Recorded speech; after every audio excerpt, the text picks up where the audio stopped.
of the closing doors, please.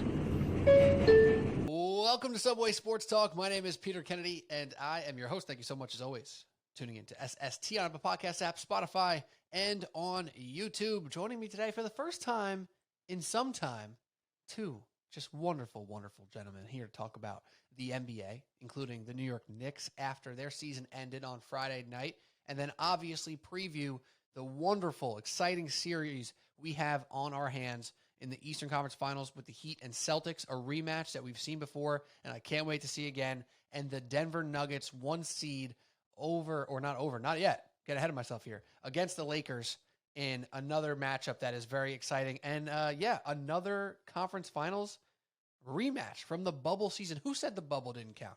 Not me. Pat Boyle. Pat Boyle is here. Haven't spoken on this podcast in a minute, Pat. Good to have you back. Who said the bubble was a fluke? Was it you? I'm not a bubble fluke believer guy. I think that championship that LeBron James won in 2020 counts just as much as any other championship in any year. So I know there's the bubble doubters, and now you got the same exact conference finals rematches from the bubble. So, I mean, it's pretty likely that, we could get Lakers Heat, but same four teams from 2020, so bubble doubters, be gone. It's exciting. I'm hyped about it. We have so much to talk about. Cody O'Connor also here. Cody, good to talk to you. My question to you is, did LeBron James make it worse for himself by saying that the bubble championship was the hardest? You kind of took the air out of my sails there, because that's exactly where I was going.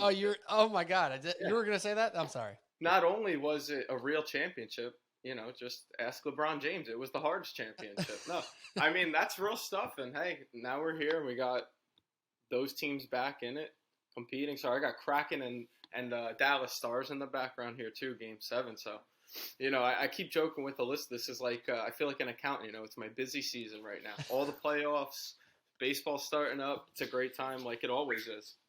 Let's do that hockey. We're not talking about the Rangers, who obviously did not make it. Cody, are your Devils they're still hanging on? No, they're out? No, they got wiped. They got wiped by Carolina. Yeah, so great run, though, for them. It was an awesome year. We won't do too much Devil stuff. I know you don't want to talk too much hockey, but beating the Rangers in 7 was more than enough for me to call that a great season.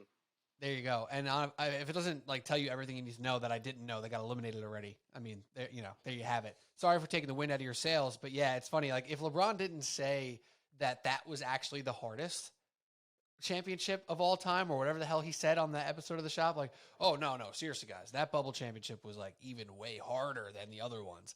If he didn't say that, I think people wouldn't be so like anti-bubble championship. Not that everyone is, but some people are. It is what it is. But these teams proved that the cores of their franchises, and Jokic and Murray and Michael Porter Jr., who was there in the bubble, now plus Aaron Gordon and some other folks, Tatum and Brown, obviously, Jimmy Butler and Bam, right back at it, and LeBron and AD, like, those weren't fluky runs. The only one that seemed totally, totally not fluky was the Celtics being there, because they made it further since then. Lakers haven't gotten close. The Heat dabbled and got kind of close. Nuggets have been hurt. And look at us now. Like, that was not a fluke. Those were the best teams back then, and those are the best teams right now, no matter how you skin that cat. I'm a very excited guy to talk Eastern and Western Conference Finals with both Pat and Cody, because, we got star power on both sides. Jokic, the 2-time MVP, against LeBron and AD. We're going to talk about that. And obviously, Heat-Celtics rematch from last year and the bubble playoffs. It's just super exciting. But we have to talk Knicks first. We have to. Because they had a season full of experience and ups and some downs, but mostly ups, and ended on a big down. They made it to the second round. We all know at this point, here on Tuesday, the Knicks fell short to the Miami Heat. So, Pat, I got to start with you, and I'm not trying to put you on the spot too harshly here, but I know after the Cavs series where the Knicks took them out, you felt strongly about this team. And again, I'm not trying to throw you under a bus here, but I want you to now, sitting here after the Heat series and where you felt a series ago, where do you land now? Are you somewhere in the middle? Or where are you thinking at with the Knicks? Yeah, I mean, Pete, I said it on WFAN airwaves, so trust me. I put it out there for anybody to hear. I said the Knicks were going to go to the finals. I was wrong. Now, I did not foresee the Knicks shooting as horribly as they did, right? Shooting 43% from the field, but only 29% from three in that entire series, missing open three after open three, not being able to hit free throws either, shooting 74%. No, I did not foresee that happening to the Knicks. I did not foresee Emmanuel quickly carrying over his horrible play from the Cleveland series to the Miami series and then getting hurt. And I did not foresee R.J. Barrett after he made me a believer. I bought into the R.J. Barrett. I bought R.J. Barrett stocks low. I bought R.J. Barrett stocks in the middle. I bought R.J. Barrett stocks again at the high. I was ready to buy every single dip. And then the dip just kept going and going and going. And R.J. Barrett, after making me a believer, proved once again that in the crucial moments, especially in Game 7, that he has hit his peak. He's hit his peak as a player. So, no, I still feel great about the Knicks, though. Look, they should have won the series. Shoulda, coulda, woulda. They didn't, right? Miami didn't play all that great either, but Tibbs got outcoached by Spoelstra. The Knicks did not bring their best games. Was the pressure too much for them? Who knows? Finally being the favorite and all of a sudden being the favorite to get to the Eastern Conference Finals, a position that none of us thought would be possible back in October. Who knows? I think it was a combination of things. But no, I still feel incredible about where the Knicks are going, their future. I cannot wait for this offseason. I don't think it's one that's going to have drastic changes, but the Knicks certainly need to make some improvements. And I certainly, Pete, and we'll talk about it, I certainly don't think improving as a team includes trading Julius Randle. I've defended him all year. I will continue to defend him. We will get more into that. But overall, although I'm still bitter and angry and pissed off here a couple of days later, 3 days later, it was a incredible season. It was a great season for the Knicks, and I will be looking for them to get back to that spot and get to the Eastern Conference Finals next year. I think they're in a position to do that. I think it's finally, it's no longer an era of being surprised by good Knicks basketball now. They have set the expectation, and I believe in Leon Rose, something I didn't 12 months ago. That has changed. So I think the Knicks are in a great spot going forward. Yeah, and honestly, I'm a little bit torn on how I feel like recording today versus recording right after a game like Friday. Because from a content perspective, we would have been a little bit more exciting to listen to on Friday night probably, or Saturday morning for that matter, where our emotions were a little bit higher and we're a little bit more upset about specifics and we're a little bit more, I can't believe they let us down and Julius Randle did this and RJ Barrett didn't do that. That's all fine and true. And we're going to break into that and what, like you were getting to with Randle and the shortcomings and Barrett and the shortcomings perhaps. Yes, that's all true. But from a big picture perspective, this season was an absolute win. And I think the fact that it was the Heat instead of the Bucks, it made Knicks fans a little bit put too much dip on their chip. And that's just the fact of the matter. And I remember talking to people leading up to that Heat series. Oh, they knock off the Cavs. And I said, Knicks fans are going to be going wild. Like, they're already counting the wins before they finish the Cavs series, right? Like, Giannis is hurt and Jimmy Butler's going off. Oh, well, guess what? Now the Knicks are in the conference finals. And we hadn't even beaten the Cavs yet. And that always makes me super nervous as a fan. As a Mets fan and a Knicks fan and now a Giants fan who, they've been pretty bad for the most part too. I run nervous when I'm rooting for my team. So that's how I felt going in. And I still thought, being objective, being unbiased, that the Knicks were the better team than the Heat, that they were going to have a better chance to win on each given night than they did. And it turns out, perhaps I was just wrong. Perhaps they were just outcoached. Perhaps it was the one star that stole the show. I don't think you could even say that because Brunson was probably the best player on the court, right? So I don't know. A lot of torn feelings about how it ended, what happened leading up to it, and the entire season. I just know the season's a win, and I know I'm not disappointed in the season, just how it ended. Cody, you joined me as a Mets fan and a Knicks fan and a Giants fan for that matter. So how did you feel in this regard when you watched the Cavs series into the Heat series beyond and then big picture? Yeah, I agree with you that the season's a success first and foremost. Seeing the Heat, the 8 seed who kind of walked their way into the playoffs, almost didn't make, even through the play and losing that first game, and then it just turned up. And that's kind of what got your expectations high, which it really should. That's what you do as a fan. But I got to go at you, Pat, because you and I are completely on the opposite sides of Julius Randle. I think if you're a Knicks fan and you're saying this season was a success, the reason it's a success is because you're hoping that it's building something that you can sustain. And if in my eyes, if you're saying we want to be back and then some, we want to be in the conference final, we want to be a legitimate champion contender, I don't think Julius Randle's the guy that's going to get you there. I don't think he's going to be the second best player on a championship team. I think this for his career. I don't think he'll be the third best player on a championship team because I think his mentality is not of that's going to get you over the hump, not past a guy who he just went against in a Jimmy Butler, who is literally like, I will do anything at any moment to get this win. If you need me to score 40, that's what I can do. If it needs to be 12 rebounds and 11 assists, I can do that for you, and I will do that. I'll bring the intensity on the defensive side of the ball. Sometimes I look at Julius Randle, and I'm like, does this guy know where he is? Does he know what this moment is? Like, this is the playoffs, and sometimes he just looks like, for whatever reason, he either doesn't have the energy, he can't match the intensity, or he just loses his focus. And I just kind of think we've got too much body of work from Julius that this is just who he is. He's a talented guy. He's very skilled, but I just don't think he gets you where you want to eventually be. I think Jalen Brunson is the guy that is going to start somewhere because he just looks like, and we've had this argument all year, at least me and my brothers, of who is it? Is it Julius? Is it Jalen? Sometimes it could be either or. And I've always been on the side of Jalen because I just think he makes those winning plays. You know, I just trust him in the last moments, even though, you know, he had that turnover late and you know, eventually cost them the game. But he was magnificent in that game. He kept them afloat through it. And I just trust him down the stretch. And I thought 2 years ago, sell high on Julius. Now I think you still might be able to. You might be able to sell him as the all-star Julius Randle, get a return, and see if you can get a star, because that's what it's going to take, is a real star. Maybe Embiid's a little disgruntled over there in Philadelphia. I don't know. You obviously have to have an answer. You can't just give up Julius for 50 cents on the dollar. But I think if you want to be a legitimate championship team, contender year in and year out, I think the Randle experiment needs to be over in New York. I think you could look back maybe fondly. He got you to this point. I think it's going to take somebody else of a different face, different caliber to get you over the hump to where you want to be. There's this like tier of player that they're like too good for their own good, if that makes sense.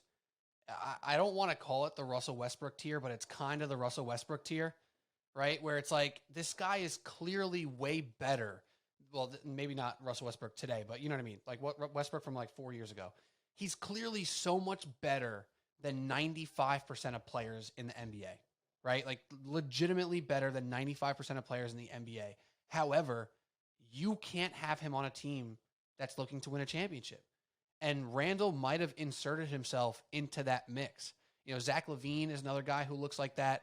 D'Angelo Russell, before being next to a LeBron James, was a type of guy who kind of seemed like that.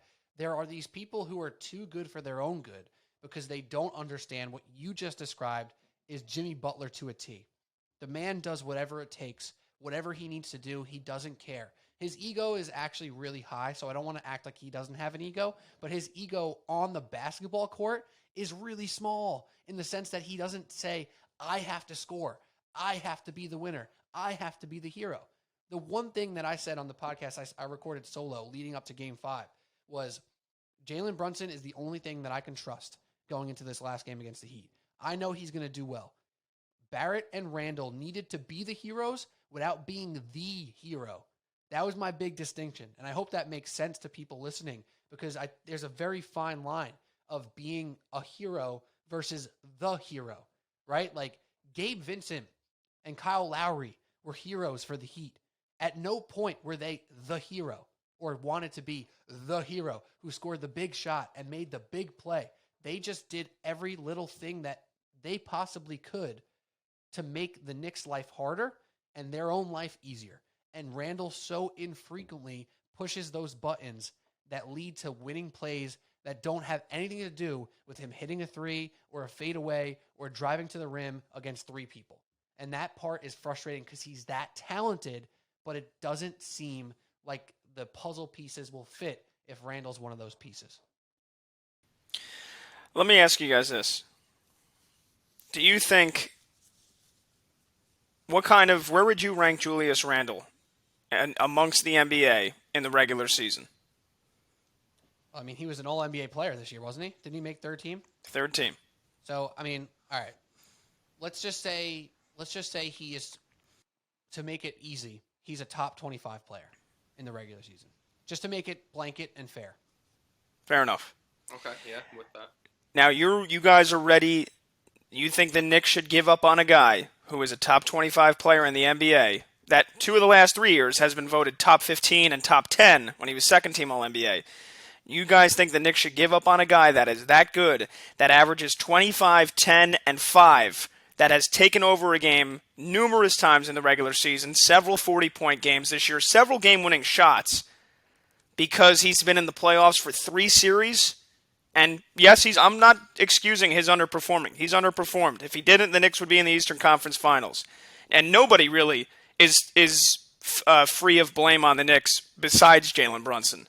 But you guys think the Knicks should give up on a guy that is that talented, that good, 2-time All-NBA in the last 3 years, 2-time All-Star, 25, 10, and 5, because of 3 playoff series? Yeah.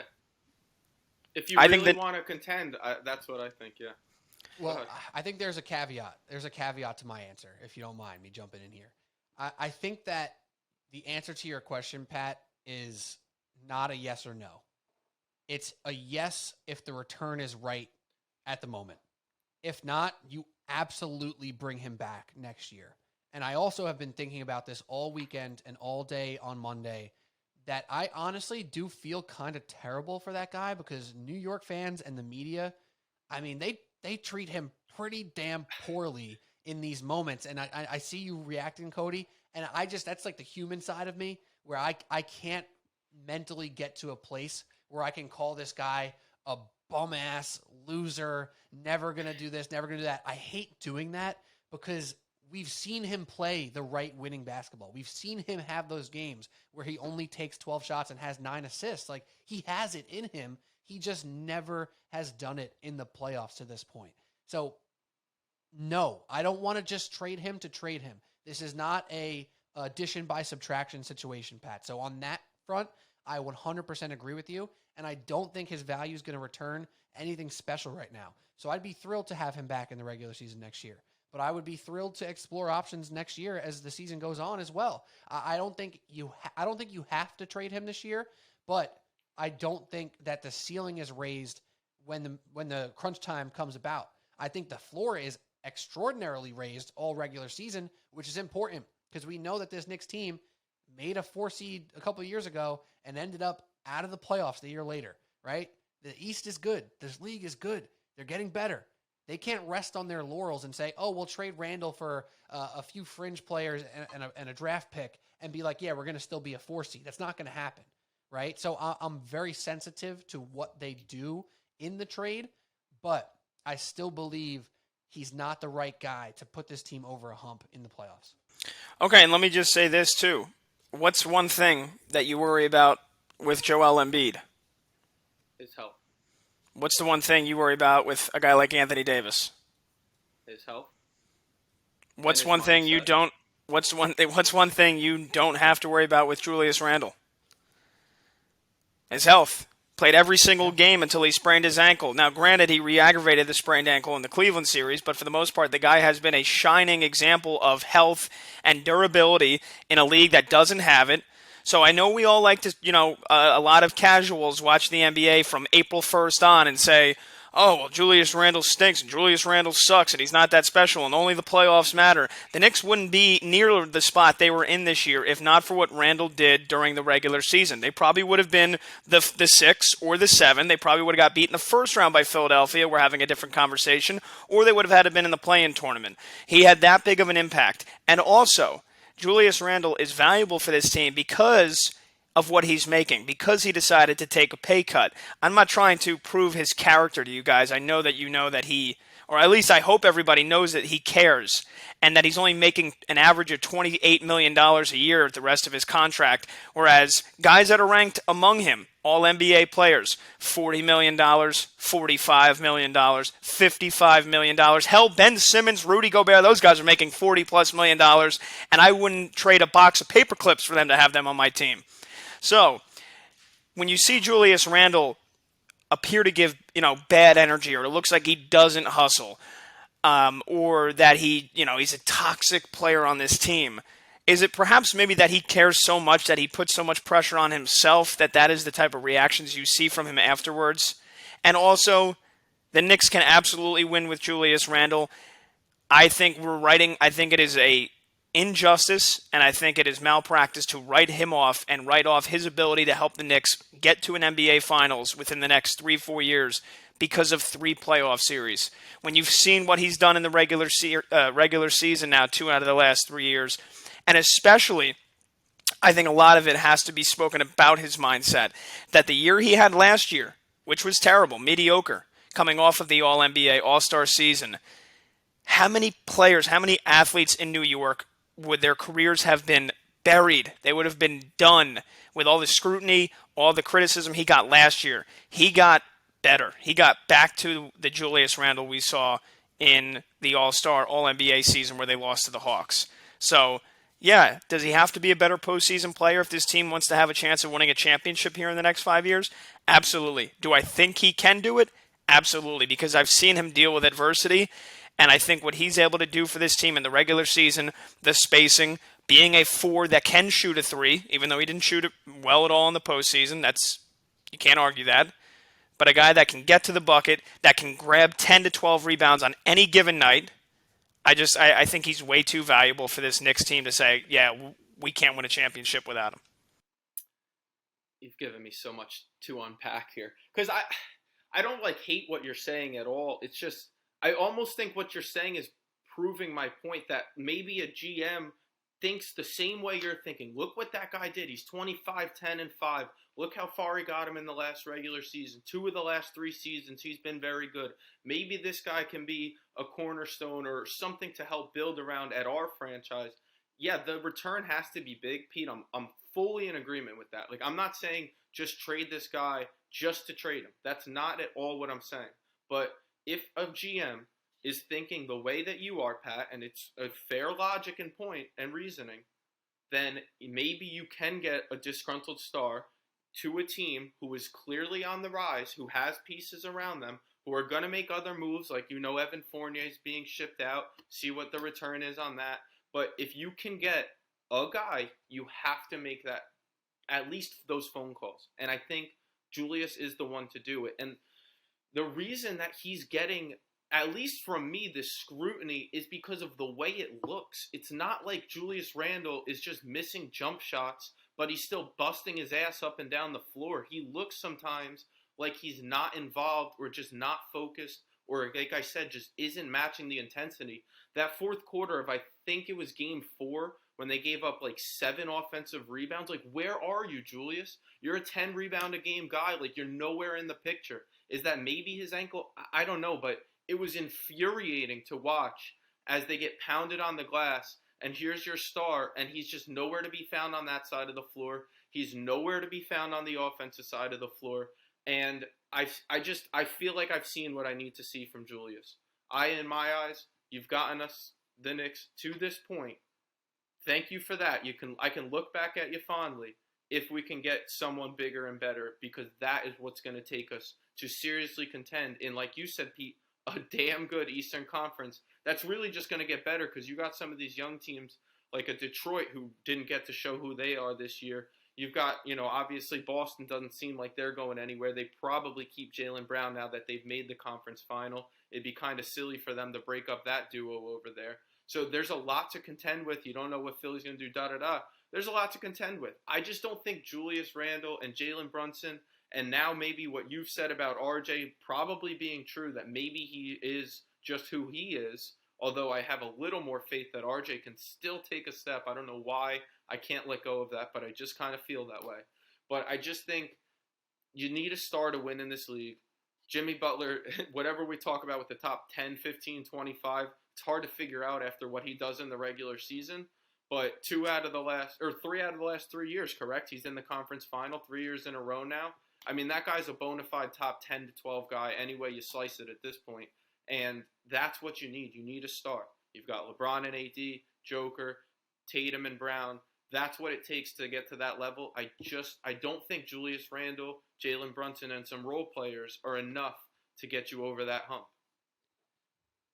I think another important thing to add here with the Randle aspect is to give him a little bit of like, we kind of put this Knicks team up higher than we maybe should have. Because when we looked at the Cavs series, I, from the get-go, said this is a strength in numbers series for the Knicks. From top to bottom, 1 through 9, they're going to beat the Cavs, not because of Randle, Barrett, and Brunson. They're going to beat the Cavs because of Quickly, which wasn't true, Grimes, Hart, Robinson, Hartenstein, etc. And that was true, right? They dominated them start to finish because they were better all around. And looking player for player, the Heat don't have these impressive guys, but they don't really have weak points. And they have a team defense that really gave the Knicks fits, right? Like the whole thing with the Cavs defense and their guards not being able to stop penetration and those bigs and Mobley and Allen getting put on an island, that didn't exist in the Heat series. So it wasn't a good matchup for Randle and Barrett really either, even though Barrett played, decent in a bunch of games. So I think that's important to note here too, that the Knicks weren't ever a complete team. If this was the Bucks in round 2 and the series went exactly the same, we would be saying, hey, good job. Go team. And I know expectations change, but I do think that this team wasn't ready for a bigger step as well. So that makes it a little bit easier to say, Randle, maybe he didn't get any help either, right? So I don't know. Maybe that's a cop-out answer. But I do think that if Randle was a problem to the rest of the team, that we'd be hearing that, right? Like Embiid in the post-game press conference, even though it was a little bit out of context and whatever, he said the words that him and James couldn't do it by themselves. Like, bro, like you didn't show up in the last game either. Like Joel Embiid didn't show up in game 7 either. Tyrese Maxey, Harden, Embiid, none of them showed up, right? So like Randle doesn't do that. He doesn't point fingers. Other guys aren't pointing their fingers at Randle. So from a broken locker room perspective, I don't think that's a factor at all. Like, I don't think this team dislikes Randle. I don't think that they look down on him in any way. I do think you could actually argue that for as much as Brunson did for the Knicks this year, it wouldn't even exist if Randle hasn't done what he's done for this franchise already. So you can't take that away from him, but I'm still always going to be stuck on that idea that when it comes down to it, it's just not the fit that works if he plays this style of basketball. So, Pat, I don't know where you feel about any of that stuff because it kind of doesn't make sense, right? Like I'm saying at one moment, yes, Randle is a great person to have, and everyone seems to like him for the most part, and he cares, and he's doing this, he's doing that. But still, I don't know if it's ever going to be enough. So do you rip the Band-Aid off, or do you just kick the tire down the road, right? Because what do they have to do to get better if Randle's still on this team? How do they get better if Randle's on the team? I'm glad you said that because there's a certain player that we haven't talked about yet that also came up very, very short. And if he didn't have the series he had against Cleveland, maybe this isn't a conversation, but he did happen to dominate Evan Mobley and Jared Allen, and he did happen to be arguably the most valuable player of that Knicks-Cavs series, and that's Mitchell Robinson. And for him to perform the way he did against Jared Allen and Evan Mobley, who a lot of us had we watch a lot of basketball. I would say Evan Mobley is maybe 2 years away from being an All-NBA player. I think he's that damn good. And Jared Allen, we've seen him from his time as a net, and even now, the rebounding, the defense around the rim. Mitchell Robinson made them look like little boys in that Cavs series. And I was like, dude, if Mitch is going to play like this Knicks team, forget about Brunson, Randle, and Barrett, just Mitchell Robinson's improvement alone, they're ready to take the next step. And then he let Bam Adebayo destroy him.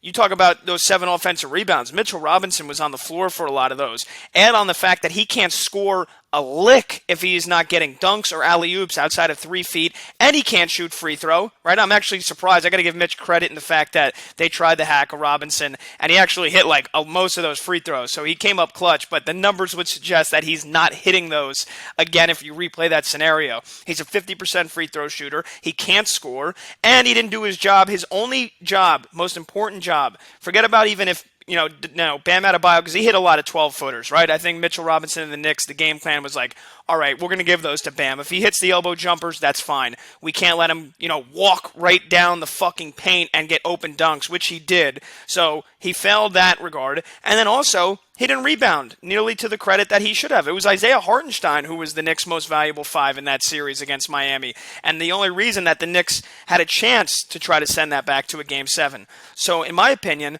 yeah, if Brunson, Barrett, and Randle are still on the team, which honestly I wouldn't be surprised in the slightest if all 3 of them are, it's Mitchell Robinson who you need to find a replacement for. And especially in the modern day NBA, where you need everybody who's on the floor, or at least 4 out of 5 guys to be able to score the basketball and to be able to shoot, the Knicks need a stretch 5. They need a stretch 5. They need somebody that can get out to the perimeter, help with the spacing. Because you know what? And I think directly that hurts Julius Randle a lot. Because I think when he does try to play bully ball, which he can, and I know a lot of folks are saying, oh, why is he settling for these threes? He couldn't shoot the 3. Well, when Mitchell Robinson or Hartenstein are on the floor and they're in the paint, it makes it a little more difficult for Randle to drive to the bucket, because then it's so much easier for Miami's defense to converge, which they did, and take the ball away or force tough shots. So, I mean, if we want to talk about improvements the Knicks can make while keeping those 3 guys, I'd be looking at Nikola Vucevic this offseason. I'd be looking at other centers that can actually score. Christian Wood's an unrestricted free agent. I think he's a future All-Star as well. I would love to see what his market looks like this summer and if he stays with Dallas. So those would be, if I'm GM, if I'm Leon Rose, I am maybe adding a shooter like Karis LeVert, who's going to be available, who's a good 3-point shooter. Shoots, close to 40% for his career as a 3. He would be on the cheaper end of the unrestricted free agents this summer. And then I'm going after, and I'm trying to get a replacement for Mitchell Robinson, and I'm be looking to trade Mitch. And I'm sorry, I know they just re-signed him to a contract extension. He can help out young teams. He can help out, teams that need that physical, kind of hard-nosed culture about them. Mitch does that, but he'll never be able to be an efficient scorer in the modern-day NBA. So I'd be looking for a guy like Vucevic, and I'd be looking for a 3-point shooter, which the Knicks obviously needed desperate help with in the postseason. It's actually not. I just looked up his contract because I'm thinking, like, could you keep Mitch as, your off the bench center or even your starter, but he might split minutes with somebody who comes in off the bench as more of like a scorer role, like you said. Because you're right. I mean, his game is so outdated. I mean, watching that guy shoot free throws is like, it's painful, to be honest. Like, if you just showed a snippet of him shooting a free throw, you'd never know that guy plays professional basketball. It's that ugly, and that's like an indication of his game. He doesn't really have touch around the rim. He doesn't have like any 10-foot post shot moves. He doesn't have like a jump hook or anything like that. So I mean, I hear what you're saying. It's just still, even those moves that you're talking, I still just don't think that's enough to get through the East, and that's where you want to be. You want to take this step, and this team was new, but they're not necessarily young. Jalen Brunson isn't necessarily young anymore, and Julius Randle, not that they're old, but they're not like a young team who's not ready to win yet. It's not like their window is just freshly opening and it's gonna bloom into this big 4 or 5 year chance. Like, they kind of have to not say necessarily win now, but kind of win now, right? Like, that's what you have when you've got Jalen Brunson, and so next like 2 Julius 3 years, has right? yeah, right, because you have like all the things you said almost point out like why Julius Randle is such a good trade piece. He has a very, very affordable contract, very reasonable. He put up all NBA numbers. He's third team all NBA. He's an all-star. You sell him on that. Who knows? To me, that's still the move if you can make it. To me, I'm only trading Julius Randle if I can get somebody who's better than him. You said it would not make sense to get.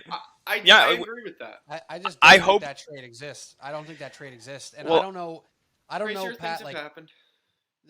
crazier things has definitely happened, and the Knicks do have other assets that can make these packages ton of more realistic. first round draft picks, which I'm going to be hoping that on Tuesday night before the Nuggets and Lakers that the Dallas Mavericks somehow get pushed out of the top 10 and the Knicks get that pick and they get the 11th or the 12th pick. I'll be hoping for that. But they've got a ton of first round draft picks. I think 8 in all that they can trade here over the next 4 or 5 years.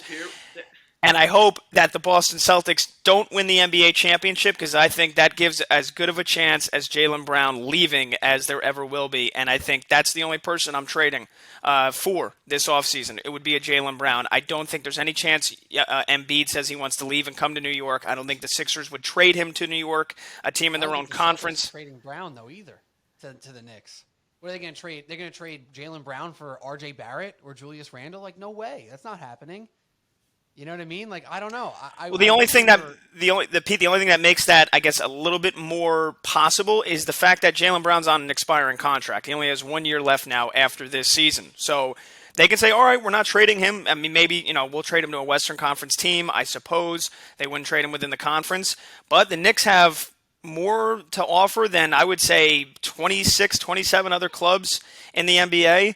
So, the Celtics could say, yeah, we're not trading him. Or, they could run it back 1 year with a disgruntled Jaylen Brown, who, I know you guys have watched a lot of post-game press conferences and seen a lot of clips. I don't think he wants to be there. I think he wants out. And I think he's leaving next summer, whether or not they win another title this year or next year or both. I think he wants to get out of Boston. So, I don't think it's impossible. I don't think it's impossible either, but I don't think it's very likely at all for the Knicks at least. But I don't know. The Karis LeVert thing doesn't excite me at all. I thought he played okay in certain moments in that series against the Knicks, but I don't know. I also think on the Mitchell Robinson front, we're looking at this series against the Heat. Like, if this was the Bucks, isn't Mitch Robinson incredibly important again? Right? So are we looking at this Knicks team through the lens of this specific series a little bit too much, right? And that even goes to Tibbs. I want to move off for the Knicks soon in a couple minutes here because we got to talk about these conference final matchups. But we got to talk about Tibbs too, right? So is there another coach that could force Julius Randle to be the type of player that we want him to be in these situations? Is there a coach who has a stronger, more dynamic system that's going to put Julius Randle in positions that he won't put himself in? Right? I don't know. I think if Julius Randle is playing with Coach Spoelstra over there in Miami, and maybe I'm comparing to the worst coach because he's the best coach, maybe it's a different Julius Randle that you see when the chips are all on the table. Because Tibbs, for all the good things he did in the Cleveland series, I think he got outcoached. And Pat, you said the same thing. Is there a Tibbs conversation that has to be had here too? Because I think the Mitchell Robinson aspect, the Julius Randle aspect, and the RJ Barrett aspect are also delicate because they're good enough to be here, but they're not quite good enough to get this return. And there's not many players who are available right now. And yes, every offseason, 1 or 2 players shock the world and are available. Jaylen Brown might be that guy. I'd be hard-pressed to see the Celtics make that move, and I'd be hard-pressed for the Celtics to say, yeah, we'll take back RJ Barrett or Julius Randle. It just doesn't make sense to me because that doesn't make them better. The Celtics don't need 4 picks unless they're flipping it for somebody else right away who's even better than that. So I just don't see the path. I'd almost rather run back this team, make incremental moves. We got to see what happens with Josh Hart. He's a free agent. We got to see if Quentin Grimes takes another step up. He is kind of a neophyte, to take a Clyde Frazier word here. He's in his first playoff action, and he was playing 48 minutes in a game against the Heat, right? Off injuries, too. It's not like he was fully healthy, fully go either. And he played 48 minutes. If Grimes takes that little step, Barrett continues on his path of being better because he is somebody who you don't question his effort. Maybe it is the best to just keep this core together because I don't think a Vucevic, I definitely don't think a Christian Wood makes this team better. They give it, they take it away. The offense goes up by 5 spots in the rankings, and the defense drops 5 spots in the rankings. So I don't know if those moves make sense to me either. And that leads me to my point of the Knicks are in a weird position where they expect to be a 4-5 seed again next year, and I don't see many paths for them to get a lot better. And that's scary. It has to be quickly. It has to be Grimes taking serious steps up again, and it has to be Randle in the regular season and hopefully figuring out something in the postseason, and that might be a Tibbs thing. That might be a new coach, new voice, new system that actually sets this team up for better success. let me just say two quick things, and then we can move on, or if Cody wants to say one last thing. Yeah, and I think the closest to reality that we get here in the next 2 months for the Knicks is Josh Hart's going to decline his player option. I think the Knicks should offer him a reasonable contract, somewhere in the range of 4 years, $16 million a year. I think that would be a fair contract, 4 years, $65 million. He was great for them, but over the course of his career, he's been a pretty, fringe starter player, right? I love him. I love Josh Hart. But I don't, if he's saying, I want 4 years, $90 million, I would say, go kick rocks. 4 years, $80 million. I'd say, sorry, Josh, thank you for the time, thank you for the run, but we're going to look elsewhere because he's not a great scorer. He's a good defender, one of the best undersized rebounders, but his three-point shooting speaks for itself. It's terrible. And he he hit a couple of big corner threes in that, Game 2 against the Heat? And a couple in the one game against Cleveland. But other than that, he missed a lot of shots. He was pretty invisible for the latter stages of that Miami series. If it is a reasonable contract, though, I'm having him back. So I think that's where the Knicks start. Re-sign Josh Hart, and then I would say you re-sign or you give the contract extension to Emmanuel quickly, which, I'm expecting another big step from him. I know, again, that's another guy that was great all season, runner-up for Sixth Man of the Year, was invisible for most of the postseason, and then got hurt. However, he's great. So the Knicks, I would say, re-sign Josh Hart, re-sign Emmanuel quickly, and then, you look to the free agency pool and see where you can improve. They need a three-point shooter. I mean, look, Pete, I think Karis LeVert was great for Cleveland in the last couple of games, right? I mean, he was hitting, 3 threes a game, basically, for the last 4 games of that series, and he just shot 39% from 3 this last season. Now, he's much lower than that for his career, so are you banking on him shooting that well again next year? With a team like Brunson, Barrett, and Randle, you would expect Karis LeVert to get a lot of open threes. But otherwise, for the Knicks, you're going to be losing Evan Fournier, and you're going to be losing Derrick Rose, which is $33 million right there, just those two guys combined. So, whereas you say, I don't see a lot of spots for the Knicks get better, I think believing in those guys, believing in the young guys, Grimes and quickly to improve, plus also adding a shooter or even 2, which I think they have the money to do that, and, $10, $12 million a year, I think you can find some good shooters. I mean, we see it all the time. Milwaukee getting guys like Joe Ingles and, Grayson Allen, who's, in my opinion, still not a great basketball player, but, he hits his threes when he gets open looks. Pat Connaughton, another one. So guys like that, I think the Knicks can easily find in free agency this year. And then the only other thing with Tibbs, I would be very shocked if he doesn't make it at least through the end of next season. Because that would mean the Knicks would have to get off to a terrible start this year to the point where you need to fire him. However, I would hope, just like I would hope Jaylen Brown wants to leave Boston, I would hope that Monty Williams doesn't get a job this offseason and has this year off. And maybe if the Knicks come up short again next postseason, you say, Monty Williams, what do you want? We'll back up the Brink truck for you. Yeah, just actually real quick, because that's what I was thinking, because you talked about the coach, and that's like the first thing everyone wants to do, right? Oh, fire the coach, because that's like the easy, quick move. But this not only makes sense because maybe of Tibbs' track record, but there's some coaches out there. You got Monty, you got Nick Nurse, just to name 2 off the top of my head, who are damn good coaches. And if they're looking for a job, I would be in serious consideration if I was the Knicks, because that is a move that could maybe it does spark something in Julius Randle. Who knows? But that's a simple ad, and I think that's a feasible, reasonable thing. But we'll see. They're in a weird spot, and you don't want to be in this purgatory, 4th round or 4th seed, 1st round exit, maybe 2nd round, appearances, the season being a success. So we'll see. They got moves to make. They've got time to make it. We'll see what they do.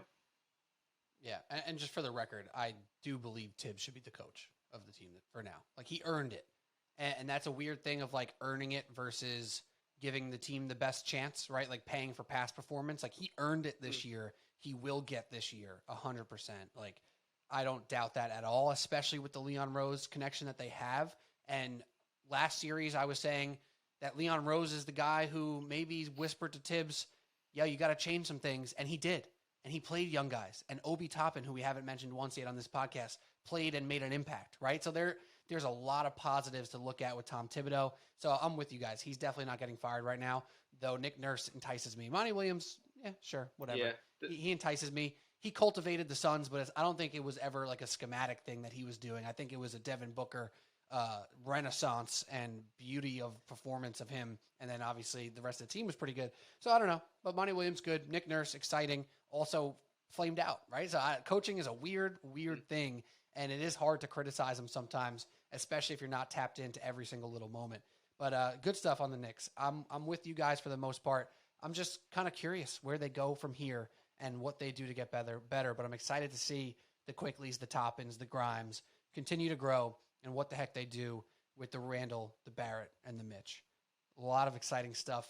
And it will also feel kind of good if they're a 4 seed again or a 5 seed again next year, because for all this talk about them going to a 3 seed or getting to a conference finals, for the Knicks to just be a second round playoff team 2 years in a row in this franchise would be quite the freaking accomplishment in a weird way. And I know that's setting the bar low, but I don't care. Watching this Knicks team this year, the amount of times I said to myself, wow, how nice is it to watch a team that actually is winning the games they're supposed to win, consistently in the top of the standings, just doing the right things. It was amazing. So that's enough on the Knicks. Let's talk about the conference finals, and we'll talk about this Heat Celtics thing first. We'll end off with the Nuggets Lakers. We won't go too long on this stuff as we went a little bit longer, as we could have predicted on the Knicks stuff here.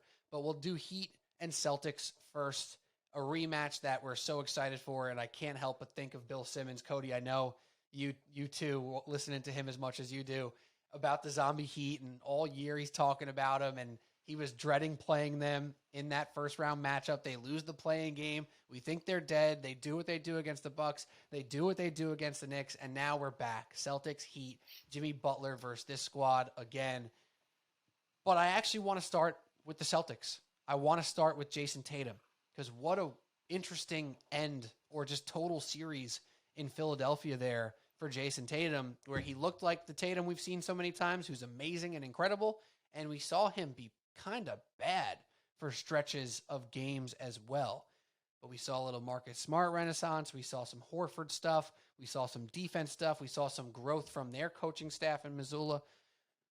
The Celtics have always kind of been looked at as a top dog of this season. However, throughout this playoffs, there's been a lot more question marks. Pat, now that we're here in the conference finals, are you looking at a question mark Celtic team, or are you looking at a juggernaut Celtic team that we actually watched all year long? No, I'm looking at a question mark Celtics team, and I'm looking at one where I know you mentioned them, and look, I'll get to Al Horford, but I'm looking at a question mark Celtics team that if Jason Tatum's not going for 40-point double-doubles, 50-point double-doubles, are they winning? And I know it's easy to say, well, he's that damn good that when the games count now over the last 2 years, when the games are on the line, when the season's on the line, Game 6, first 3 quarters, Jason Tatum at 3 points. And in the last 5 quarters of that series, he goes for 50 or 67 combined points, right? The fourth quarter of Game 6, the huge game in Game 7, he outdoes Steph Curry's just recently record-breaking Game 7 performance, breaks it himself. So it's easy to just assume that Jason Tatum's going to be that damn good once again. What if you get the first 3 quarters of Jason Tatum in Game 6 against a Miami team that has proven that they can take your strengths and they can lower them, right? That if Butler's guarding Jason Tatum, that if Caleb Martin's guarding Jason Tatum, or even if they make life difficult. And the way the Miami Heat play, they're very scrappy, and I was very pissed off watching several Knicks players get stepped on, get their landing space jumped into. So look, that's the way the Heat play, man. You want to call it dirty? That's physical, scrappy playoff basketball. I know if that was my team and people are calling them dirty, and you get a couple of flagrant ones every couple of games, I don't care. That's the type of playoff basketball that the bad boys of the Detroit Pistons embody. Nobody said shit about it then. So they're going to try to bang him up. They're going to try to make life as miserable as possible for him. So if Jason Tatum doesn't have the type of performance he did in Game 7, the Celtics can absolutely be beat. And that's because Jaylen Brown, for the most part, played very, very well in that series. But you're going to need Marcus Smart. You're going to need that renaissance to continue, right? You're going to need Marcus Smart hitting the open threes he gets, creating his own shot at times when he's on the floor if Tatum or Brown are getting a quick rest. Continuing to play great defense where, they've averaged 6 steals a game in the postseason.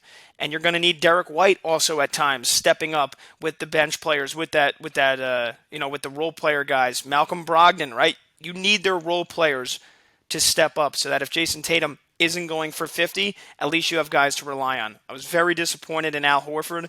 Maybe I was relying on too much of Al Horford from last year where he's hitting like wide open 3 after wide open 3 and he's even creating off the pick and roll. I thought he was terrible for most of that series. And Grant Williams, who hit some big shots for them throughout the regular season and last year in the postseason, like they're going to need everybody. Right? It's so easy to say, well, they've got Tatum and Brown and the rest will fall in line. No, those guys have to fall in line. Those guys have to carry their own weight because we've seen Miami, a team that is outside of Jimmy Butler and Bam Adebayo, especially now with Tyler Hero out, right? They're a bunch of like fringe starting players, but they've got the best head coach in the NBA. I would say that in Eric Spoelstra, and they find a way to make it work. They find a way to drag you in the mud every single fucking game, and they make it difficult. And they're not afraid to get into a free throw shooting contest. They're not afraid to get into a three-point shooting contest because, as terrible as guys were throughout the regular season, like a Duncan Robinson, all of a sudden he's hitting threes against the Knicks. Caleb Martin's stepping up, hitting big shots. Gabe Vincent is stepping up with 20-point games. So this Heat team, forget about the regular season at this point. Right? Because that's what I was saying. I was like, this team sucked for most of the year. They almost got ousted in the play-in tournament. They thrive in April and May, and they're going to be a very tough out, and they're going to make this a war here over the course of this 7-game series. So I think it is a question mark. Celtics team, I don't think this series is as lopsided as a lot of people are making it out to be. Or as the odds are making it out to be. Cody, before you jump in, are you going to talk odds? That was, when he said lopsided, I'm like, yeah, I think Miami's like plus 350. I think that's ridiculous, but go ahead. I'm seeing on FanDuel right now, Celtics minus 550, Heat plus 390 for the series. That's crazy. Okay, we'll see.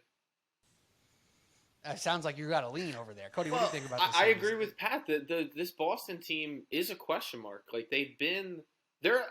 You just named all those guys. Like, there's no doubt that Boston's the more talented team, but has Miami gone into any of these series being the more talented team? Does it really matter? No, they have, like you said, they got the best coach, and they don't have the best player, but they have the guy that I certainly trust the most. Because as magnificent as Jason Tatum was in the end of Game 6 and going in through Game 7, I'm not sure I've ever seen a more volatile scorer and superstar than Jason Tatum. Because just as quickly as he can go for 40 and 50, he can go 3 for 21 from the field and just shoot you right out of a game. Now, he's the type of guy that does other things too, but it's just that's part of who he is.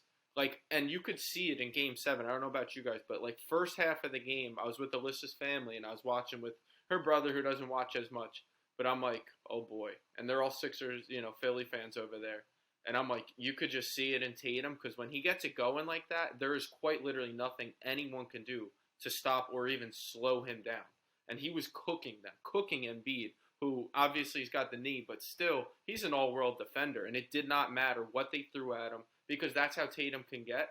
But then again, he can go the opposite way. You talked about Jaylen Brown. There's something weird going on in Boston. Jaylen Brown, doesn't get the ball in the fourth quarter anymore, it seems. It's super weird. He takes, 13 first-half shots and then 4 more for the rest of the game. And you're like, what happened to Jaylen Brown? Isn't this a 1-2 punch? But Boston can quickly and easily go right back into that you go, I go type of thing. And that's not going to work against Miami. It worked against Philly and Doc Rivers, who just enjoys losing Game 7s, I'm convinced at this point. Enjoys blowing 3-2 series leads. I heard something crazy that he's, I think, 17 and 33 in closeout games in his career. So, if he's up 3-1, that's a closeout game chance and so on. 17 and 33 is what I heard, if I'm not mistaken, which is just absurd. But, that's nor here nor there. But you now just talked about Eric Spoelstra as well. And now he's got Joe Mazzulla, a rookie head coach who looks like maybe made a few nice moves and adjustments. But Eric Spoelstra might just eat that guy alive. Like, there's every chance of that. So, while, again, Boston is clearly more talented, Miami does not care, and plus 390, I mean, come on. That's way too high. Minus 550 is absurd to me. I think that's way too high. There's great value in Miami, and then Boston's probably going to win in 5 now. Well, that's what I'm saying. Like, how realistic is it that Boston wins the series in 5? What has to happen? I don't think that's possible. Honestly, I kind of don't. I think the Celtics aren't a juggernaut enough to do that. Even though they should be favored, I think this is at minimum a 6-game series. Last year, it was the same exact scenario. We saw it last year. The Heat were one Jimmy Butler 3 away from being in the finals last year. For no reason last year, for no reason this year. Right? Like, it's almost one of those things where we've seen it before. Why don't we believe it? I guess because they were so mediocre this whole regular season, we don't want to believe it. Or also, when you watch them, it just doesn't make sense. And I was thinking this a lot during the Knicks series. If I wasn't a Knicks fan, or if it was another team that the Heat were playing that wasn't the Knicks, kind of like when they were playing the Bucks, I would be eating up this Heat team. I'd be enjoying the hell out of them. Like you said, Pat, like if this is your team, you love every second of this. And Kyle Lowry, I wanted to fucking punch my TV watching him against the Knicks. If I was rooting for the Heat, if I had a couple shekels on the Heat, I'd be jumping out of my chair in excitement, not trying to punch my TV when Kyle Lowry takes a charge, makes a dirty closeout, and then elbows somebody in the face. Like, I don't know how he gets away with this stuff, but he does. And then you look at the box score for the Heat, and you don't know how they won. Like, if you look at any box score for them, even in the games they win by 10, you're like, oh, they probably lost. No, they didn't. Strus hit a couple of threes. Duncan Robinson came back from the dead, who was unplayable. He was unplayable this season. And then this series against the Knicks, he would look like fucking Reggie Miller. Like, what's going on here? It was insane. It doesn't make sense, but it should, because we've seen it before. We saw it last year. We saw it for 2 series again this year against a Bucks team that, Giannis missed half the minutes, but they still dominated them. And then they dominated the Knicks in a lot of that series. It shouldn't make sense, but it kind of does. And Bam Adebayo taking that leap. Jimmy Butler is him. We know what Jimmy Butler is. And they have just enough guys who take enough shots, who get hot enough that they can win these games with 2 guys in the 20s. That's all they need. It doesn't really make sense, but it does. We've seen it before. Yeah, I don't know. I don't freaking know, man. Plus 390, that's too high to me. That's it. And I'll tell you, I do think the Celtics, like, do you guys have a pick? Let's make a pick. We'll move on to Nuggets Lakers, because I mean, even with that plus 390, yeah, that's where you put the money. That's where you get some juice out of it. But like the Celtics win this in 6 or 7, is that like what's going to happen here? Like, I don't know. Is it going to be a ugly win where the Celtics look like they hardly deserve it, but they just out-talent them a little bit? I don't know.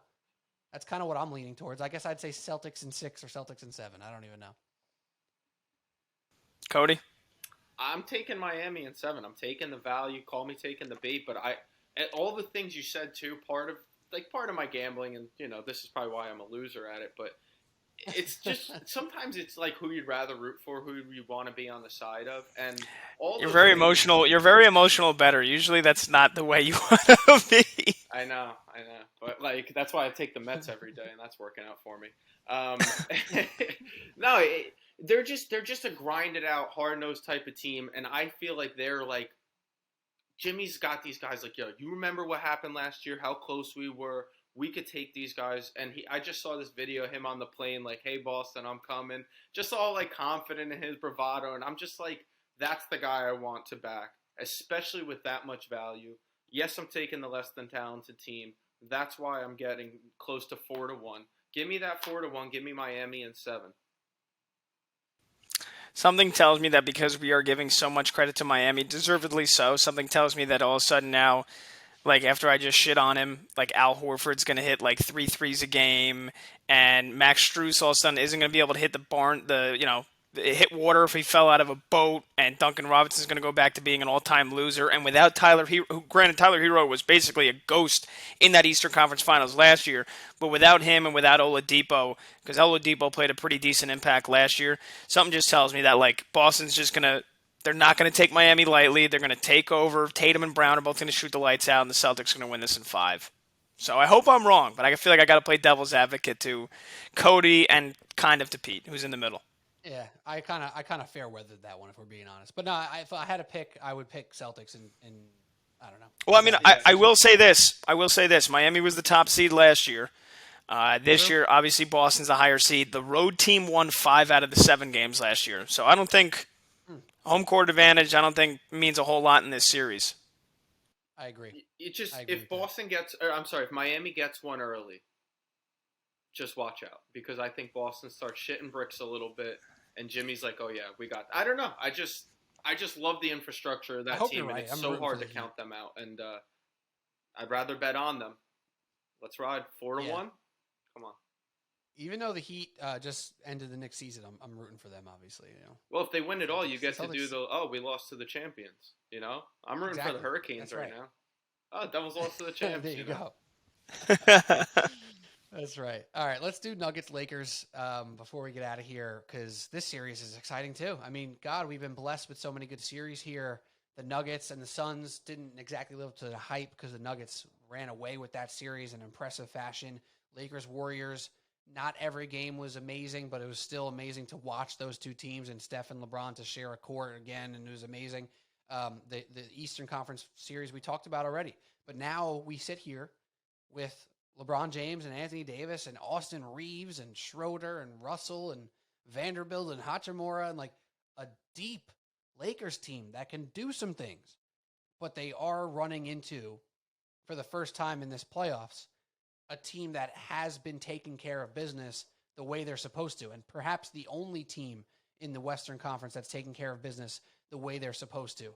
And the guy who probably is the best player in the league right now, in my humble opinion, in Nikola Jokic, who's off the charts. And I'm so happy that he did what he did against Phoenix, because to the casuals, as Pat used that term before, who never wanted to give Jokic his flowers because of freaking postseason losses without his second or third best player, god damn it, they gave him his flowers as he went punch for punch, not just with Devin Booker, not just with Kevin Durant, but with both of them. So this Lakers team has been a fantastic story. They are fun to watch. LeBron's awesome. AD's been doing great. But the Nuggets are really freaking good, and they are supposed to be here. So I'm interested what you have to say, Pat, about this series, because, man, the Nuggets are favored, but it ain't the split that we see in the Eastern Conference Finals. It's only minus 165 for the Nuggets to win this series. Maybe that's a LeBron factor. The Lakers are plus 140. Pat, what say you? Yeah, 2 quick things from 1,000 feet away here before we then dive into the breakdown of this series. I just want to say I agree with you 1,000%. Everybody that has discredited Nikola Jokic, the back-to-back MVPs, what he probably could have deserved a 3rd straight MVP this year as well. Voter fatigue, it's an actual thing. It's the reason Embiid won the MVP this year. Jokic was right there as just as much deserving to win the MVP this season. I'm glad finally people are realizing that Nikola Jokic is that dude, and that he is indisputably, undeniably a top 3 player in the NBA, both in his value that he brings to the team and what he does on the floor. He is a renaissance. He is poetry in motion. The fact that he was picking apart that Phoenix defense over and over and over again, which, by the way, maybe if they have Mikal Bridges and Cam Johnson, they had a chance to at least slow him down, or Michael Porter or Jamal Murray. So, yeah, nice trade again, KD. Way to fucking sink another team in the postseason. So I know you guys want to defend him, but my God, Game 7 starting out 1 for 10 and burying that team before halftime. What a loser. What an all-time postseason loser Kevin Durant is without being, when he's not on the Warriors team, when he's not on the greatest dynasty since the Jordan Bulls. Right. That's not true. So I want to say that, and then also, again, obviously Jokic just picking them apart. I mean, literally averaging, yet again, a triple-double in the postseason. Like, come on, he's so fucking good. So there's that, and also, I mean, dude, Rob Pelinka. I mean, people wanted him to run him out of the building. He saved the Lakers season.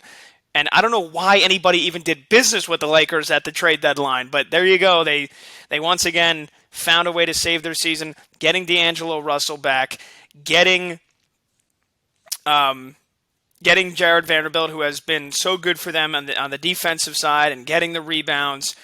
The other improvements that they made as a team throughout the season once they made those trades. And again, I mean, we say it all the time. When Anthony Davis is healthy, Anthony Davis is right there. He's top 5. He's top 10. I know, we say so many guys are top 5, top 10. It's like a 20-guy list of top 10 players.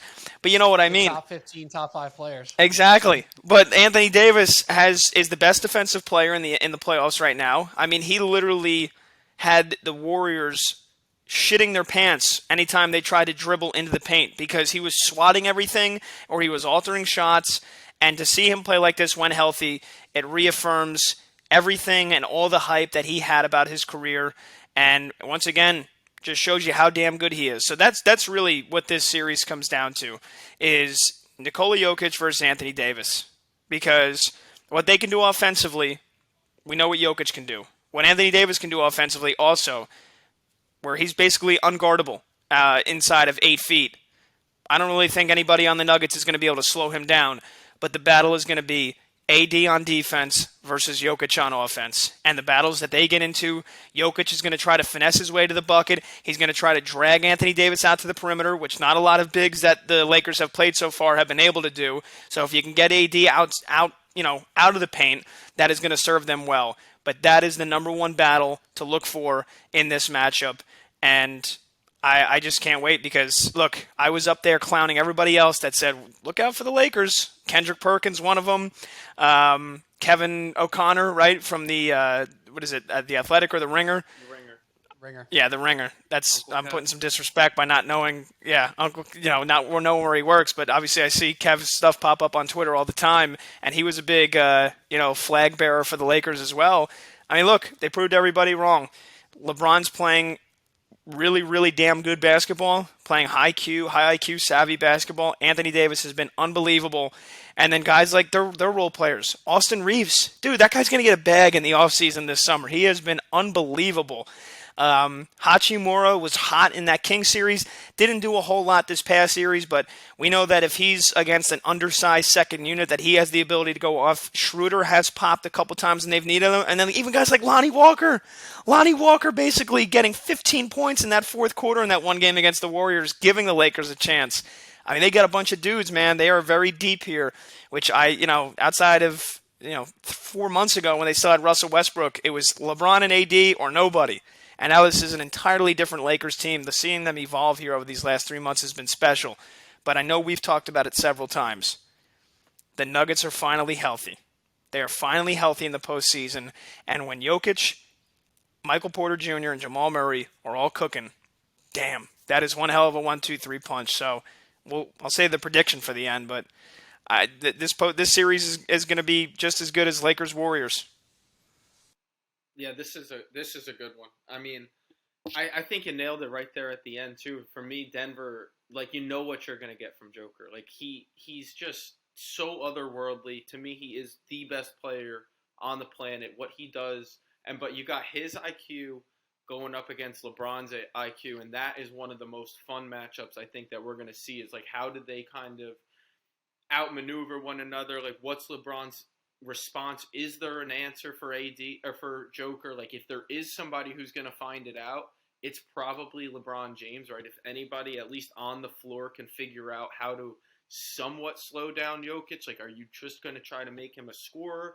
Because you can't let Joker and Michael Porter and Jamal Murray get going, because if that's the case, the Nuggets will win this series. But AD is the best neutralizer that you have against Joker. It's just, we already talked about it before. You're still banking on 5, 6, 7 more games from Anthony Davis, and that's still going to play a factor. Like, can he and LeBron stay healthy throughout this series, which would suck to see, but it's obviously a possibility because of how many times we've seen it before. But if you get those guys going, if you get Michael Porter Jr. going, if you get Jamal Murray going, I think that's enough for Denver to overtake this Lakers team. And so without making my prediction, at least this, Adam Silver's got the chance at a Boston-LA series.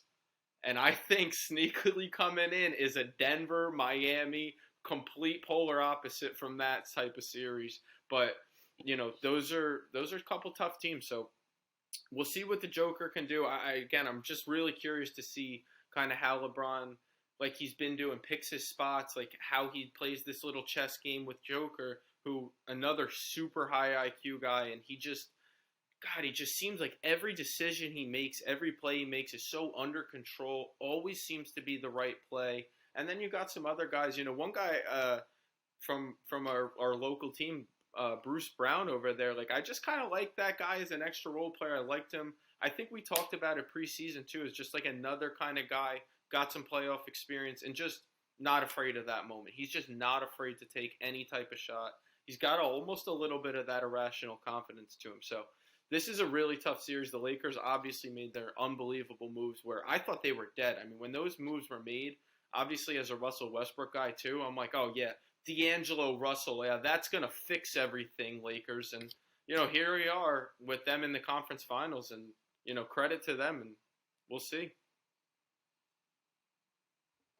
There's so many exciting moving parts to this, and one guy you haven't brought up yet is Aaron Gordon. Aaron Gordon, somebody who in his career was never even a 50% shooter. Do you know what he shot this year in his first year with Nikola Jokic? Do you guys know? 93%. It felt like it. 56% from the field this year, a full year with Nikola Jokic. His career high, not on the Nuggets, was 46%. Went up 10% playing with Nikola Jokic. It's insane what he does. And I texted you guys this moments after the Lakers got that spot and after they beat the Warriors on Friday night. I said, if there's anyone in the league who can slow down Jokic, it's AD. And as much as this series is going to mean to LeBron James's legacy, this is going to mean a lot to Anthony Davis's legacy if he can actually take down the Joker and make the finals here and possibly win one. That's the biggest thing. It's going to make a huge difference in LeBron's, but it will make an even bigger one in Anthony Davis, where his career becomes unimpeachable. Because right now, it's, Anthony Davis had one good playoffs in his career. That's what the truth is right now. If he does this again, he don't even need to score more than 18 points per game. He might not be scoring more than 18 points per game because he's going to be selling out on the glass. He's going to be selling out on Jokic, and he could be the game changer in this series. But with that being said, you mentioned it before, are they going to try to make Jokic a scorer? Are they going to try to make him a passer? Because whatever you give him, he will take it. And this Lakers defense has to be absolutely locked in at all times. Because I could see this Lakers defense playing great perimeter D with Schroeder on Jamal Murray just being a gnat on his side. I can see Michael Porter Jr. just taking way too many contested shots as he loves to do. I could see Aaron Gordon only scoring when handed the ball at the rim because he's getting defended by guys that are bigger than him or Anthony Davis. But if Jokic is at that top of the key and Anthony Davis has to come out, I could see the Bruce Brown, Aaron Gordon, Michael Porter, Jeff Green, everyone getting wide open layups after wide open layups after wide open dunk after alley-oop. So that is a really interesting dynamic, and Darvin Ham has looked great so far as a coach in this playoffs. What do? Do you say, Jokic, go score 40, bro? Don't care. These other guys ain't getting going.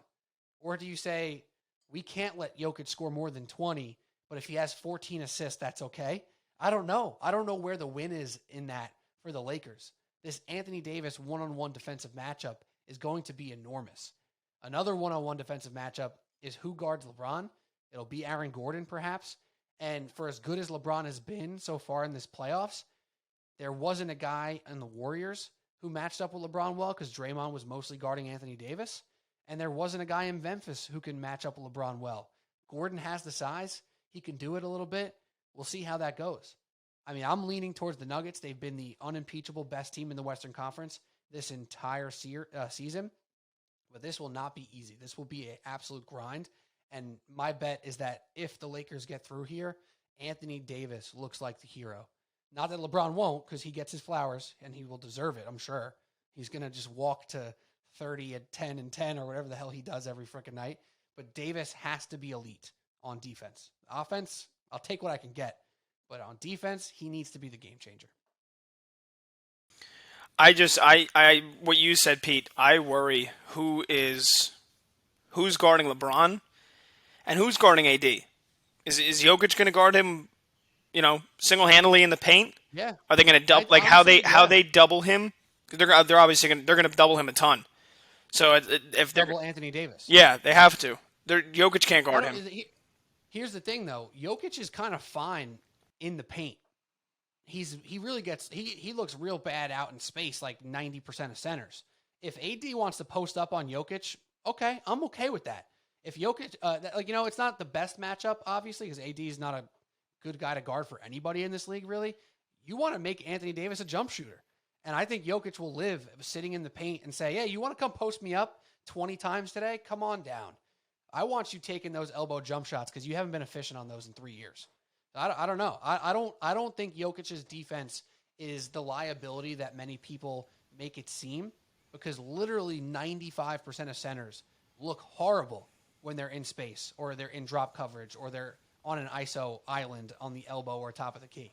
So I think if you make Anthony Davis a jump shooter, that's a win for the Nuggets. I still think they're going to double him in the paint, or if he does get in the post, within 8 feet, I think they're going to double him a lot. I'm very interested and intrigued to see Michael Malone's defensive strategy on AD and on LeBron.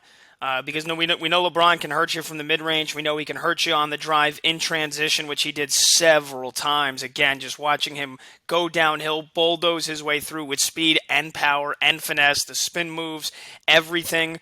But how they defend both of those guys within the painted area. Because I don't think Jokic is enough on his own. So Aaron Gordon's going to have to step up and play some big-time defense, which I don't know if he's capable of. Michael Porter Jr. is going to have to help out with his size and his length down low as well. So, again, obviously the stars are going to have to carry, right? Jokic, Murray, and Porter are going to have to carry Denver, and LeBron and AD are going to have to carry the Lakers. But how both teams decide to defend those guys, again, you can apply this to most series, but especially in this one with the big size talent that these two teams have. Austin Reeves is going to be a huge factor if he can hit his threes like he has been. D'Lo is going to be a big factor for the Lakers. And then for the Nuggets, obviously Murray and Porter's three-point shooting, but guys like KCP, who we saw make some big-time shots against the Suns, he's going to have to be able to hit his threes. And the same can be said about Bruce Brown getting minutes off the bench as well, and when they get him some open looks. Man, I can't believe I'm saying this. I don't know if Denver's good enough defensively to slow down LA.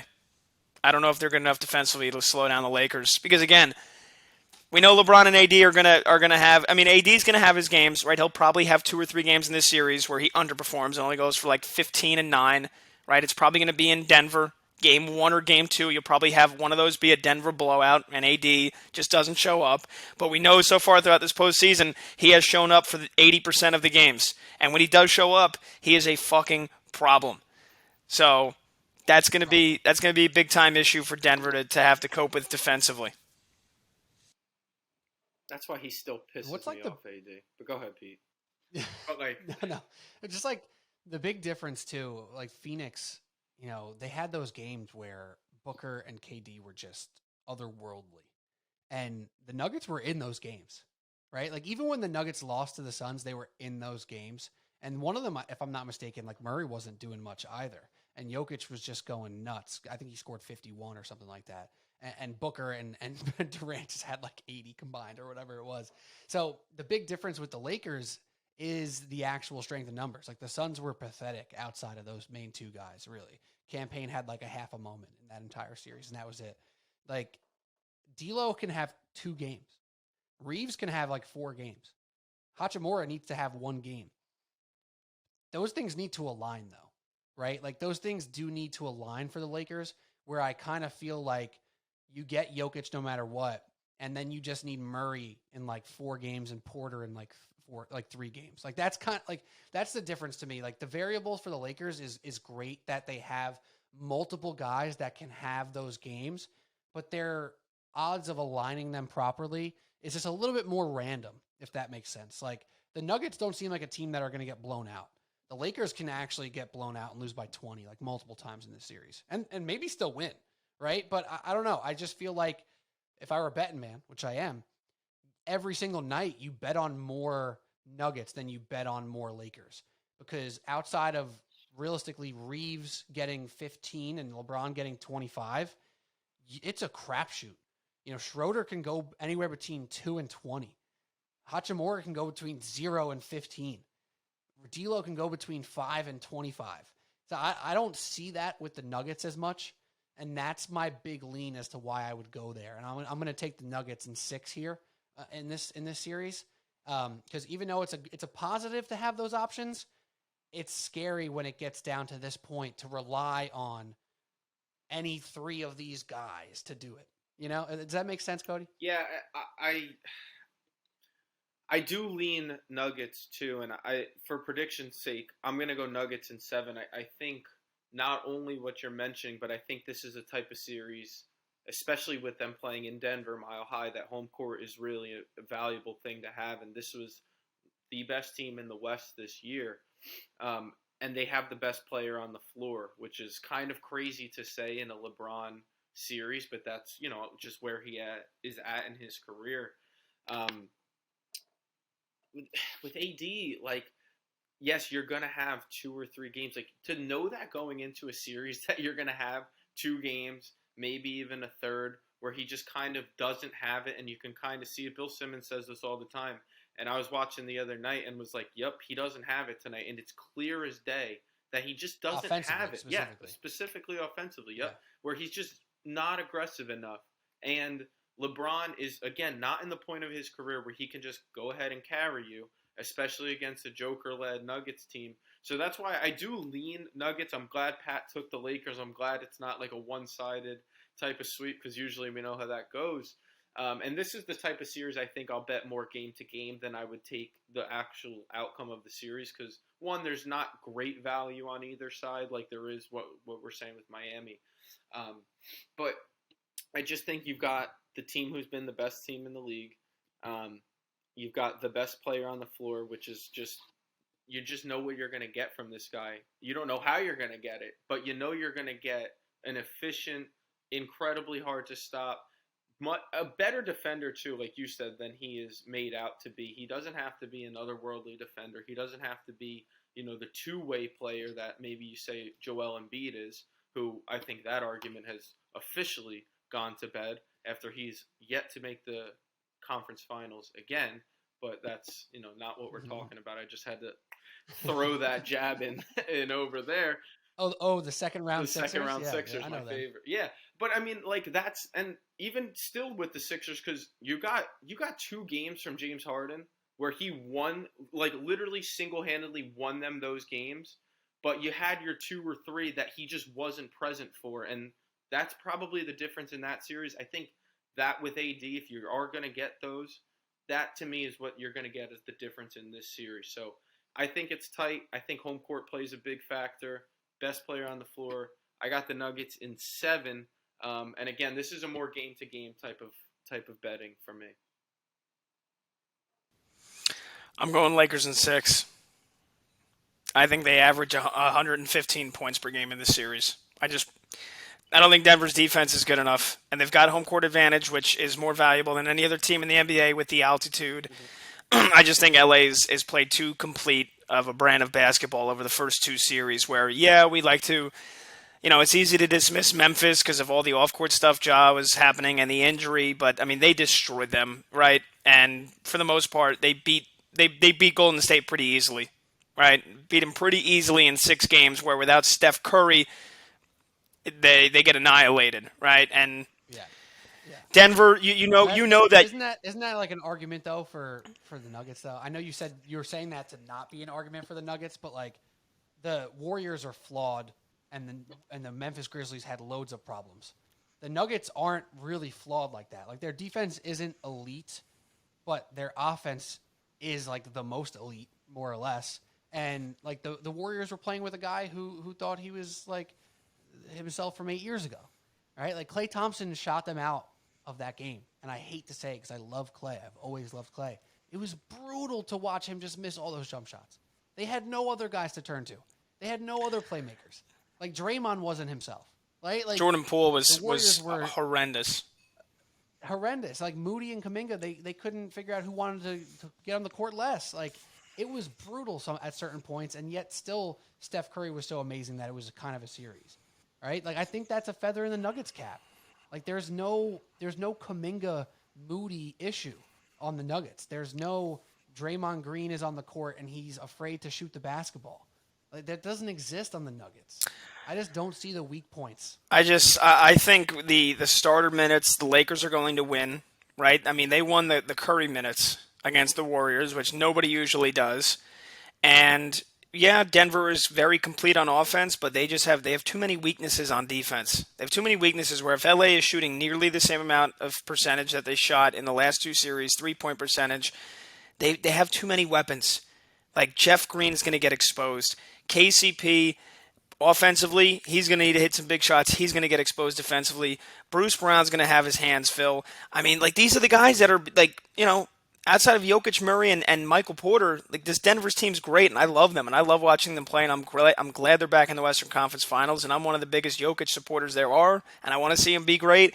And again, I was writing the Lakers off 3 months ago, just like basically most other people were. They have taken massive, like Tyrannosaurus Rex fucking strides here in the last 3 months. I think they're that good. I do. I think they win this series in 6. If you replaced some of those Laker players with the others from Denver, you could say the same thing. Like Aaron Gordon's better than Rui Hachimura and Vanderbilt for that matter. Bruce Brown is as good as, I don't know, he's maybe not as good of a creator as Austin Reeves, but he's probably as impactful almost, give or take. Reeves is probably a little better all around. Christian Brown has been a very good player for a rookie off the bench for them.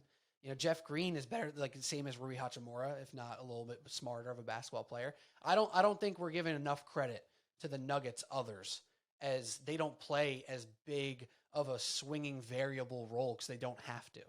Does that make sense? Like we don't have to have a Jeff Green game for the Nuggets to win the series. You almost have to have a Rui Hachimura game for them to win a game in the series. And that's where I make my pick. That's where I make my final pick. Because I do agree with you, Pat. They've been a revelation. They've been so fun. Dude, they're so fun. They get out in transition. Dennis Schroeder picking off an inbounds pass and just causing havoc. I love it. Reeves has been awesome to watch. So I'm with you. I actually, if this wasn't the Nuggets and this wasn't Jokic, but it was the same situation, I'd probably be rooting for the Lakers without a doubt. But I'm in way too deep on my Jokic love and stand-em.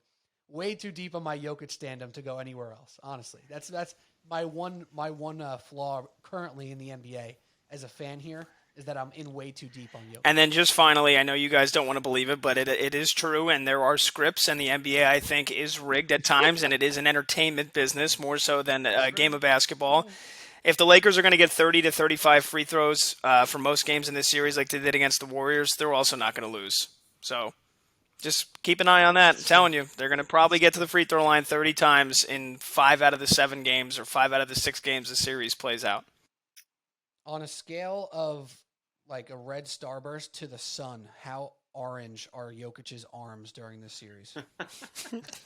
What was the first option? I don't know, a starburst. You said something to a starburst in the sun. On a scale of a yellow, how about this? On a scale of a yellow starburst, which is his natural skin color for Nikola Jokic, to the color of the sun, how red will his arms be? The sun. Because his dude's gonna get slapped all over the place. You know it. The sun. Yeah, his look up the back of my arms. They don't look right. They're like red and purple. That's Jokic after one foul. I don't know what to do with any of this.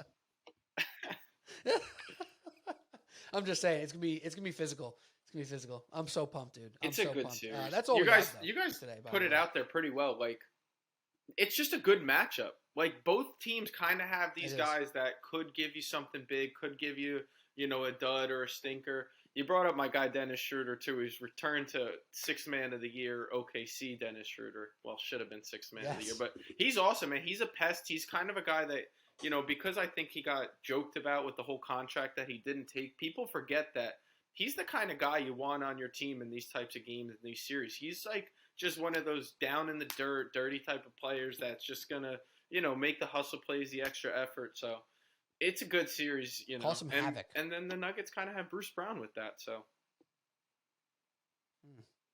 gosh, we're like at this time tomorrow we'll be watching probably the fourth quarter of that game. And hopefully the Knicks have the 11th or the 12th pick. okay. That's what I'm more. I'm obviously geeked out about this series, but I cannot wait. I hope the Mavericks get fucked in that draft lottery. They deserve it, kind of a little bit. It is what it is. The only thing that I'm actually sad about right now is that there's not 2 games like every night anymore. Yeah. Even though it was pretty rough for my mental and sleep health. Busy season's over, though. But other than Officially. that, I'm sad. Yeah. It sucks. The last round was the best. Like the first round, there's like 3 to 4 games every single night, and it's like I can't even keep track of what's going on. But it's just so damn good. It's like March Madness. The last round's perfect. You basically get 2 games every night. Yeah, round 2 is elite stuff. Now we get 1 game every night. Although that means we don't miss the nuances. Like we don't miss. Like there was times where like it's easy to like miss what Dennis Schroeder did. Now it's 1 game a night. There's 1 series per conference. Like I can't wait to see stuff. Like I can't wait to see the role player minutes. I don't know. Maybe I'm a nerd for that. No, I'm such a nerd for that too. Like I can't wait. Yeah, I can't wait to see the Lonnie Walker minutes and how like who's like is KCP, is Bruce Brown guarding Lonnie Walker when he decides that he wants to go ISO and like little hezzy step back 20-foot fadeaway jumper and drills it. I can't wait to see shit like that. Just be ready for that. Could be the ticket for the Nuggets win. I don't think Bruce Brown's not having a game. He's going 25 one night, maybe game. Yeah, 25 for Bruce. Yeah, game 5. He's hitting 3 threes. Yeah, he's going for. Dude, his jumper got a lot better. 21 His of them jumper are got going a to be lot in the better. first half. Stop. Yeah, all right. That is. All right, I will give you this. He did put up 25 in Game 5 against Phoenix. And just bet it every game. It only has to hit once, and you'll be profitable. I doubt they probably only ladder him to 20 at most, right? Like I don't think you can. Oh yeah. I don't think you'd be able to take more than 20. You might only be able to take more than 15. Just need 1. Let me see if I can find that while Pete's signing off. They don't have it currently. I just checked. They don't have it yet. They only have up to 20. But yeah, that's all we got. Great stuff by you guys. I missed you guys. It's been a while. We haven't done the podcast in a while. I mean, we grinded so hard during football season and catching up on basketball when football ended. And I rang Pat's bell like every week during the football season for picks. And, the break was probably nice, but I missed you guys. Missed you guys. I'm glad to be back. I was afraid I was fired for a little bit there, so I'm happy that we're here. No, you got your pink slip in the mail. Here's the thing. I do feel bad sometimes. I'm like, all right,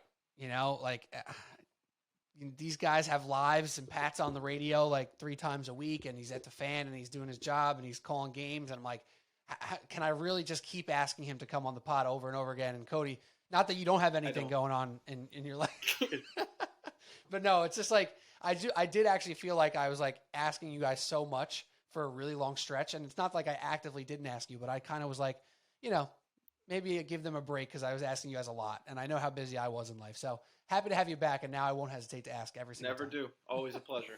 Yeah, same. And this guy Shen, though, MIA, just liking Skip Bayless tweets. Unbelievable. He didn't want to – I don't even know who – he wanted to – he couldn't issue any LeBron hate because there's none to give out right now because he's in the conference finals. And I'm trying to think who else he always hates on. Who is that? Is it Manuel Hones? He's not – He would try to hate on Daniel Jones in May. He would try to hate on Daniel Jones in May. He wouldn't be able to. I just need to say this: if you're out there in a group chat with your friends, and there's probably nobody listening at this point because I've like said I was going to close like 5 times, but if you're out there in a group chat with your friends talking about sports, do not send a Skip Bayless tweet to prove your point. It doesn't work. It's counterproductive. Exactly. Everyone will laugh at you. I think we all did right away. I forget what we were even talking about. Yeah, we were like, dude, you can't be sending Skip tweets that are in all caps nonetheless about anything that you think is real. It's just not real. It's hilarious. Oh, I love Shen. I miss him too. We'll get him back on soon. All right, gentlemen, thank you so much. As always, Subway Sports Talk on our podcast app, Spotify, YouTube. Don't forget to subscribe, rate, review. Subway Sports Talk on Twitter, Instagram, TikTok. Pat Boyle at PatBoyle44. Follow him because he's out there on the webs and the radios, killing it as he always does. Cody O'Connor, O'Connor06. How you doing on Twitter as well? Cheers. That's all we got. Enjoy the NBA playoffs. Go Knicks, a.k.a. go not the Mavericks in the lottery. You get what I mean. That's all we got. Cheers.